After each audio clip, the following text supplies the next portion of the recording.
He may not have made his official Sixers debut just yet, but VJ Edgecombe is making his media rounds with his latest stop being on Paul George's podcast P. The new Sixers rookie and third overall pick viewed a little bit into his upbringing, his mentality on basketball, and what Sixers fans should expect from him this coming season and beyond. I do want to dive into a couple notable takeaways that I did have from the podcast. I'll preface this by saying my number one takeaway is VJ Edgecombe is a joy, man. That I do think the Sixers, their young core with Tyrese Maxey, Jared McCain, and VJ Edgecombe leading the charge, that is going to be one of the best teams in the league purely based on vibes. That those guys all seem to be genuine good hangs, dudes that bring a little bit of positivity that I think this franchise straight up desperately needs. But let's get into a little bit of the substance of what was talked about and a couple different quotes that I did want to highlight here. Again, do encourage you guys to check out the full episode there. I did enjoy listening, and I wouldn't say I'm a frequent podcast P consumer here, but do check in there and there to keep tabs on our guy Paul George. Now, the first one that pops up is Paul George's question.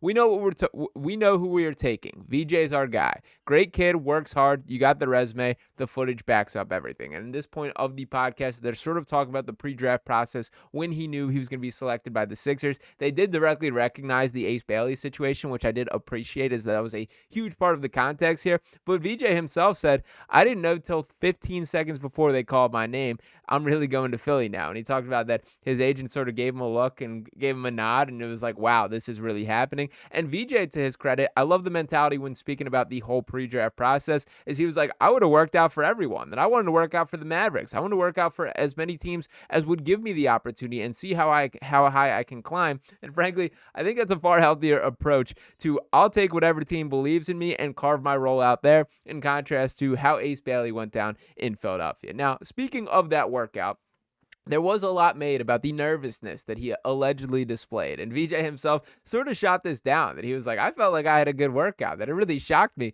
when that stuff was coming out. And he was asked about directly, and he said, quote, I started seeing the rumors coming around, but that I was nervous. And I'm like, bro, what? Like, I thought I had a good workout. Now, obviously, he performed well enough for the Sixers to make the selection, and Daryl Morey's been pretty open, saying that they don't really judge on what your on-court performance is during that type of setting. It is very different when you're asked to shoot in an open gym, just being judged off those type of situations compared to playing in live game action, and that is something that is held in much higher regard when evaluating prospects, which I do think is a fair outlook to take. Now, speaking of the evaluation here, he did talk plenty about the difference between playing college basketball compared to at Summer League and his experience at the Bahamas, and he really was pretty vocal on that the best version of him was not seen at the collegiate level. He went as far as to say, and to pull up this quote here, saying VJ Edgecombe says he hates college basketball because of the lack of spacing. And he went on to get pretty direct and pretty in detail about it, talking about how a lot of times at Baylor they had two big men on the floor and how difficult that made it for him attacking the rim and being able to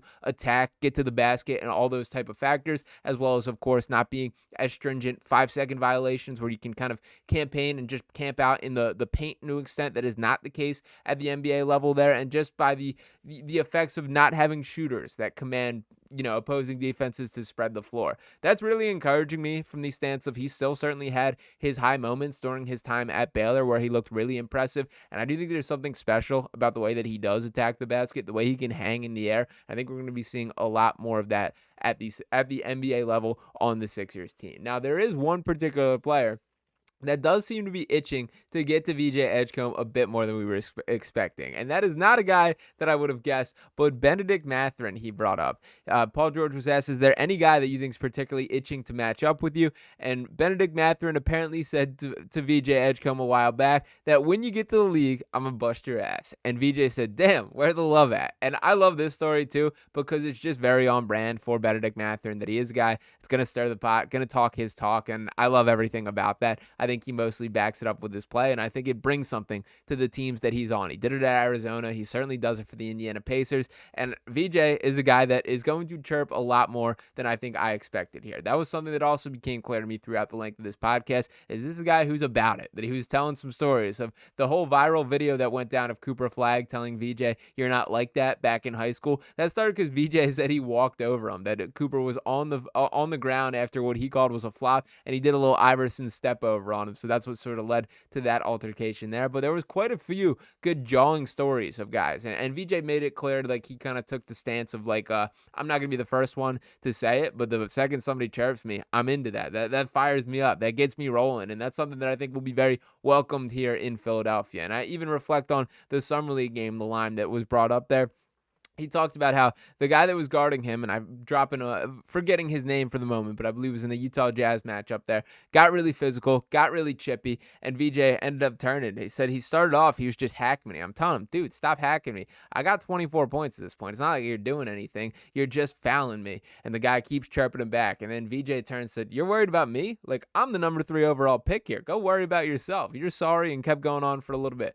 I love every part of that, and it is something that I think is going to be infectious and beneficial to this Sixers team. Now, obviously, none of this translates to what the expectations are on the floor, but there are a couple other things that I did want to highlight here. The models of his game that he did point out, and shout out to our guy, Jacob Moreno, sort of transcribing and tweeting this out, is he said, VJ Edgecombe told the Podcast P show that he models his game after Dwayne Wade, Anthony Edwards, and Victor Oladipo during his Pacers tenure. He also mentioned watching Drew Holiday, Lou Dort, and Derek White defensively. Defense was certainly a theme that he hit on quite a bit, that he knows his role in a way that is really impressive for his age. And I will also note, this is probably a bit more of like a negative takeaway here.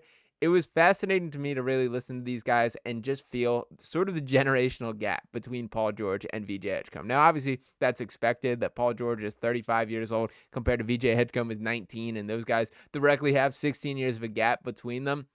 But these are going to be two dudes that are asked to compete together and share the floor and produce at a high level. It was kind of interesting to see that there is like this gap. And I do think that the page has, I guess, semi been turned. That if we're going to hold the book open like this, that it's sort of in midair for what era of Sixers basketball that is. There is still a world where we are in the Joel Embiid era, that if he is able, his body allows him to contribute to winning at a high level this season, they will be in win now, compete mode. If that is not the case, the young kids are going to run. And it is nice for an organization to have that level of optionality, but it's also a little bit unclear of what exactly the future has in store for this Sixers franchise. The bottom line is, one way or another, VJ Edgecombe is going to be a key part of that, and I am very excited to have that. Let's not forget that we're getting rave reviews from anonymous general managers, such as stating things like, quote, VJ might be Philly's second best player by the end of the season, factoring Embiid's uncertain his health.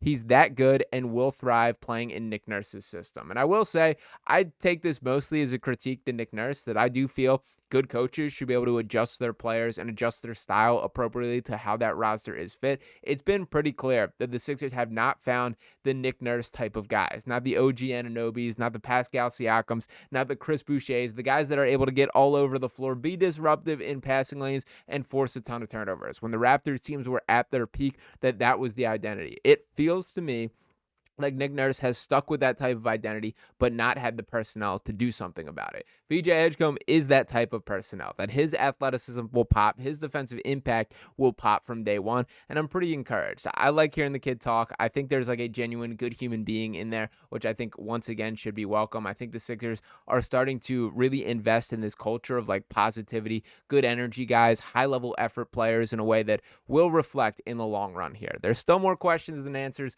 with the Sixers team as a whole, but I love hearing from VJ. I think it's cool he's taking his little kind of victory tour right now. It's cool to hear him talk about his family, his upbringing, all that stuff. So do recommend you guys checking that out. Hopefully we'll have a couple more concrete updates for this Sixers team as a whole in the coming weeks here. The Quentin Grimes still being a loose end that needs to be sealed up from a free agency standpoint, and obviously the countdown to the season is starting to get there, that we're getting through the ugly part of the offseason, the summer being in full swing, that we're starting to itch to where basketball is creeping onto the horizon. Still got plenty of time to go until then, but do want to hear from you guys about this overall. What's your level of excitement for VJ Edgecombe, and what is your honest predictions there? I will leave with the final thought that he said, if he wins Rookie of the Year this year, that 77 is here to stay forever. Sort of the underlying impression there being that he will take that number 7 number from Kyle Lowry once he does ultimately retire, likely at the end of the season, but we'll see how it all shakes down. But once again, do want to hear from you guys in the comments. If you have not already, make sure you're dropping a subscribe to us here on Sixers Digest. Drop a like on this video here. I'll be back to talk with you next time. Peace.